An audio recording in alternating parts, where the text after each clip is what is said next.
Salutations, ladies and gentlemen, the Streaming Enderman here, back again with another video. And in today's video, I'll be taking a look at the Böker, Solingen, Burg, Stockman. So, without further ado, let's take a look at this knife. So, I figured I'd start off with Böker's usual, very well done packaging. Böker Solingen. You open it up and you get quite a lot of little papers here. You've got their warranty information in English and Deutsch. There's English. We have a little care sheet on the carbon steel, also in German and English.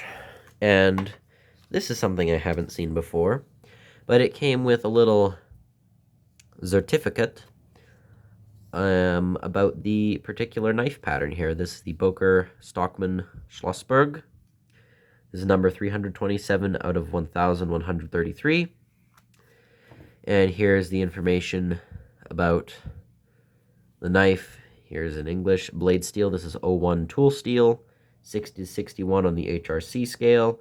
Flat grind, acid wash, and this is Schlossberg oak. So aside from that, you get your little drawstring pouch, which I always enjoy because it's a little place for you to store your knife safely. So we'll just put that aside and take a look at the knife itself. This is, believe it or not, my first brand new Stockman pattern knife. And this isn't your average Stockman. So to start, we've got nickel silver bolsters with a satin finish, so not as fingerprint prone as most, which is lovely because I hate fingerprints. Brass pins and liners, steel spring, and we've got the Böker oak tree logo, which works very well considering this is oak wood. On the back spring, it has a serial number, 327 out of 1133, not 1300. And again, the wood here is an ancient aged burnt oak. Not just any ancient aged burnt oak. This is ancient aged burnt oak from a castle. And that's where it got its name, the Burg. Now, I did a little bit of reading up on the particular castle, and I believe this is 900 years old, this wood. So very interesting historical piece. And apparently this comes from the, I'm going to butcher this pronunciation, the Burgisches land. So if I have any German viewers, if you have any more history on this knife and the castle that this wood comes from, I'd love to hear in the comments below. Just move that out of the way so you can see the knife more as the center of the frame. Now, this knife opens with a nail nick, and it has a very nice clip point blade. This has the acid wash finish, and I absolutely love the acid wash. Not only does it protect the blade from corrosion, so it's like a coating that makes it harder for the knife to rust, but it is very aesthetic too. This is the same kind of material wash used on some of the Kershaw knives. For example, the Kershaw Leak, it can have this kind of acid wash finish, and it really makes the knife look a lot better. And again, if that's what it can do to a modern knife, imagine what it can do to a traditional. I just love what this looks like. This looks simply gorgeous. So the overall length, we will do some measurements. Again, I'm going to start doing this more consistently with my videos. Get our ruler here, and the knife measures about 6 and just a little over 6 3/4 inches, just barely under 7 inches overall length. And the blade is just around just under 2 3/4 cutting edge, So for my UK viewers, that would mean this is a legal knife to carry. And if the police officer is bored and wants to consider the unsharpened bit part of the blade, no matter what, this will still always come under 3 inches overall length for the blade. So no matter what way you measure it, whether just the sharpened bit or adding the unsharpened bit, this is still a knife blade with a overall length of less than 3 inches. So this is legal to carry in pretty much every place I can think of. Because again, it's a non-locking traditional knife with a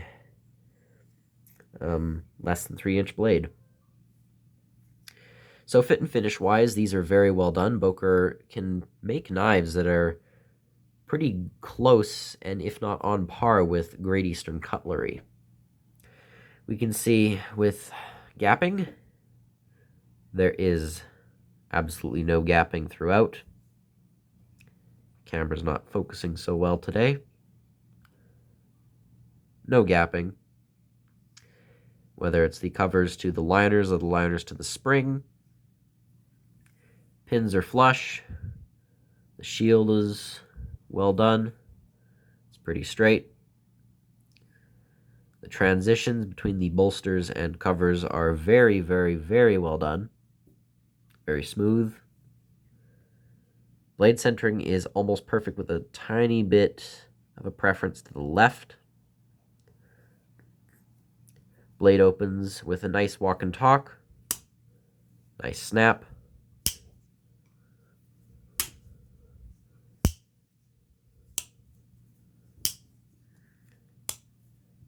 Transition from the blade to the spring is very good. Very smooth. Blade play, side to side, up and down, nothing. Very, very solid knife overall. So Böker does a variety of different patterns in the Castleberg series. 7, in fact. They do the Stockman, the Barlow, the Club Knife, the Barlow Prime, the 1806 Lockback, the Slim Trapper, or the Delicate, and the regular Trapper. So 7 patterns with 1,133 each. That brings you to 7,931 overall Castleberg knives worldwide. So if you buy one of these, you're holding one of 1,133 of each individual pattern and one of 7,931 of the entire series. So these are, in fact, a pretty limited bunch of knives. 1,000 may not seem like that small of a number, but when you realize that's worldwide, you can start seeing how these are quite limited, and once they're gone, they may never make them ever again. In fact, I believe they won't. So again, this knife is a traditional Stockman with that kind of sway pattern in the center. I've never really had a Stockman pattern before, and this shape is rather new to me, because the knife patterns I have tend to be either swaybacks, where they go up and they're thicker at the back, or serpentines, which are thicker at the front and then curve down. This is neither a swayback nor a serpentine. It's a very interesting, almost perfectly non-symmetrical shape, because you can see, you'd think that this dip would be in the very center, but it's actually not. And because of that, the knife looks almost off in its grind, and that's not a flaw. It's just the pattern of a Stockman. And I've never been that taken by Stockmans, because, you know, the arrangement of blades for me, they're not my favorites, and I've never really liked multiple bladed knives. And I figured this would be the perfect time to actually try a Stockman, because it's a very different change with a more slim single blade profile, and of course the materials used are outstanding. So this was the prime opportunity to get a Stockman and try one out for myself. It was either this or the Barlow, and I figured since I already have a Böker Barlow in the collection. I figured that the Stockman would be a good, a good change from the usual. Plus, it's my first time getting an actually brand new Stockman pattern knife. So, my overall thoughts on this. This is a gorgeous knife. I really like what they did here. It looks so vintage, so aged, so well done. I mean, with a combination of no gapping, no blade play, good centering, good transitions, everything's flat, everything's flush, it's ground really well. The fact that it's a limited edition, the fact that you get a 01 tool steel blade, and 01 tool steel is actually a very good carbon steel. It's pretty overlooked in my mind. Everyone's always talking about C70, C75, 1095, those kind of steels. You almost never get any love for 01. And it's one of the hardest carbon steels out there, with a 60 to 61 Rockwell hardness. Oh, another thing I almost forgot to mention. There is some marking on the blade, and there's a little oak tree. It says Böker, Solingen, and there's a little 01 underneath that. So you know this knife is handcrafted in Solingen, Germany, and the steel is 01 tool steel. So if there was any confusion as to the specifications of the steel, it just clarifies right there by flat out saying this is 01 steel. So with a combination of a very, very nice, not too aggressive, but not too passive clip point with that absolutely gorgeous acid wash that I just love it. This is great for hiding scratches, because if you get a scratch on it, it almost looks like it's part of the acid wash. It just does a beautiful job of making the knife look aged. With the combination of that, a nice sharpening choil, and just overall a very nice aesthetic. The knife is actually surprisingly large. I can get a full 4-finger grip out of this with both of the bolsters still sticking out. So this is by no means a tiny knife. This is actually a decent size. Speaking of size, we'll compare it with my most recent acquisition. This is the Lion Steel Jack. So you can see the Lion Steel Jack is very close in overall size, with the Böker being ever so slightly taller. I love both these knives equally. This is a very beautiful utilitarian modern traditional with micarta, while this is pretty much as traditional as you can get. Traditional blade shape, traditional handle material.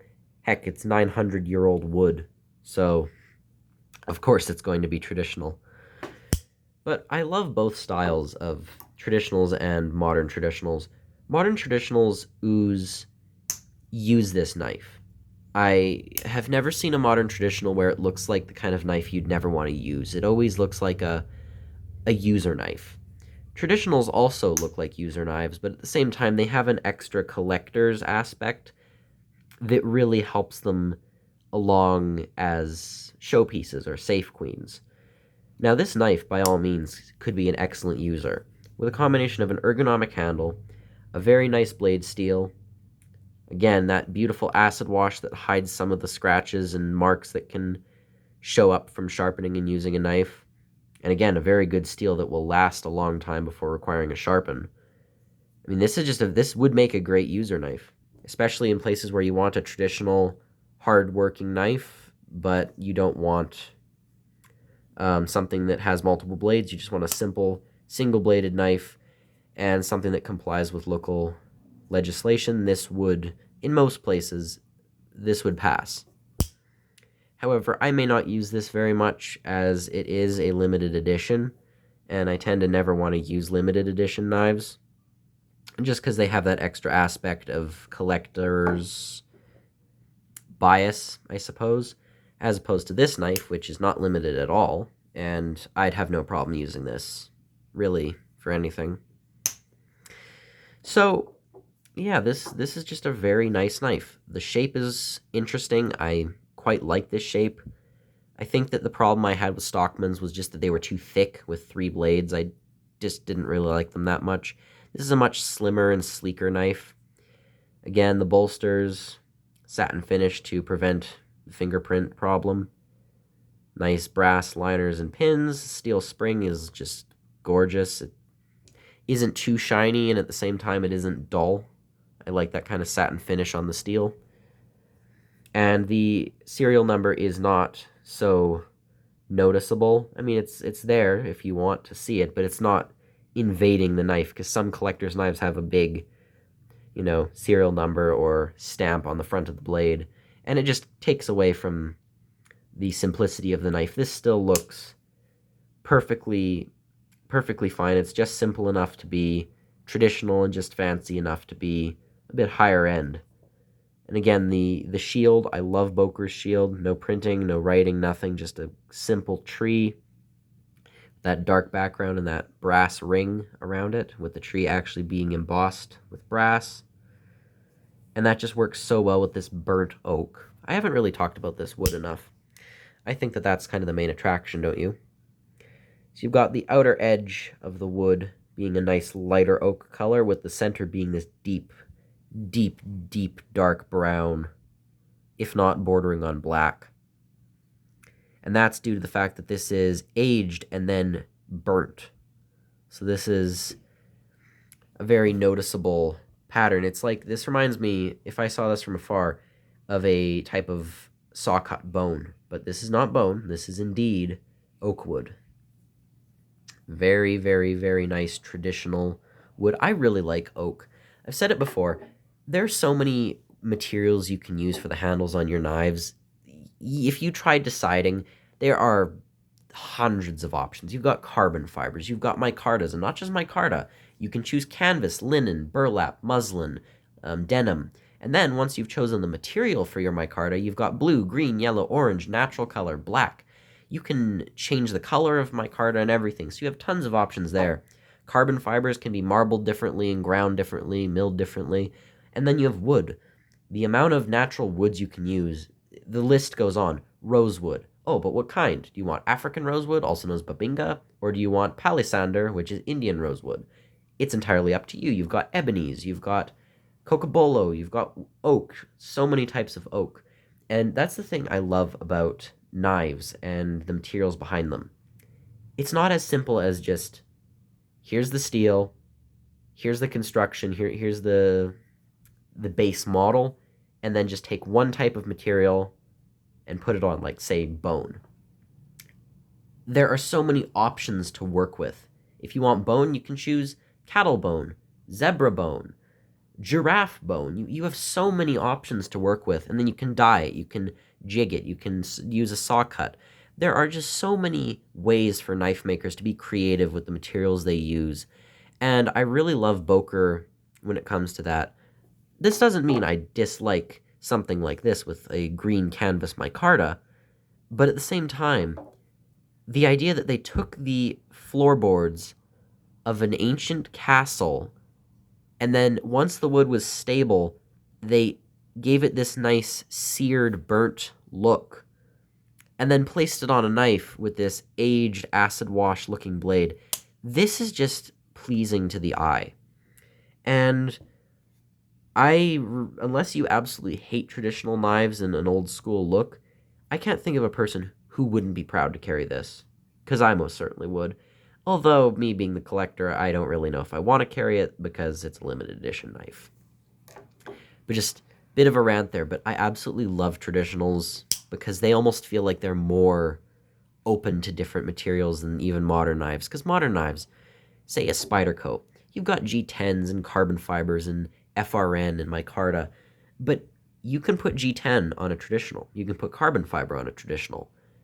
But when's the last time you saw Spyderco with a desert ironwood handle? You just don't. It doesn't work the same way. But when you have traditionals, it's just an open canvas. I see modern knives as a canvas, but it only allows you to paint the picture with watercolors. Traditional knives are a canvas that can be painted with anything that you desire. You could use pencil, you could use crayon, you could use watercolor. And there's just something so lovely about that. And I really enjoy the fact that you can take a traditional and you can give it carbon fiber, you can give it G10, you can give it micarta, but yet it can work with those materials very well. You know, this is a traditional style knife, but it uses modern materials beautifully. But traditional knives just blend so much better with an old material like a stag or a bone or a type of wood, and I just love how that works. It just is a perfect combination. It's like it's a match made in heaven. I just can't get over how wonderful this knife looks. This is probably going to go into the collection as opposed to the daily carry rotation. This, on the other hand, is going to get a lot of carry time. This may get a little bit less. Does this mean I think that this knife would be a bad carry? No.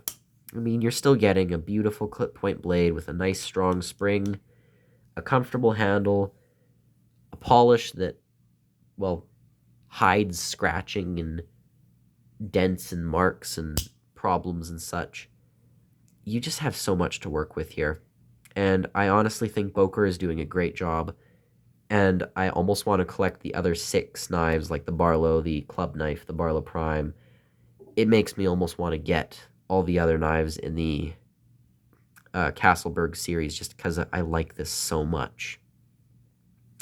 So, at the end of the day, you got a beautiful 01 tool steel clip point blade with this lovely acid wash, nickel bolsters, brass pins and liners, serial number, and you've got this beautiful oak wood that's been aged and burnt with that lovely Böker shield. And a traditional Stockman. You can still see, if you look at this is still a Stockman. Doesn't have the 3 blades, doesn't have bone, doesn't have a plain satin or mirror finish blade, but this still looks like a Stockman. And I just love that. It works so well. So I think Böker did a great job between their good packaging, the individual serial number, the acid wash, the steel they're using, the blade shape, everything about this just works. And that wood, I just can't get over it. So I got this at Warriors and Wonders for, I think it was on sale, almost $100 off. These are limited, so if you see one, you want one, don't wait, because these aren't very popular at the moment for some reason, but maybe after this video, people will start buying them. So get one if you want one. If you're on the fence, just go for it. Buy it now, because once they're gone, they'll be gone for good. They're not making them anymore. So pick one of these up. If you want trappers, go with the trapper. If you want a Stockman, go with the Stockman. Barlow, get a Barlow. Just please go check one of these out. You won't regret it. The steel's good. The finish is good. The wood is excellent. And you're supporting a traditional company that still makes beautiful handmade traditional knives. So thank you very much for watching. This has been the Böker Burg Stockman. And this is the Streaming Enderman. As always, signing off. Goodbye.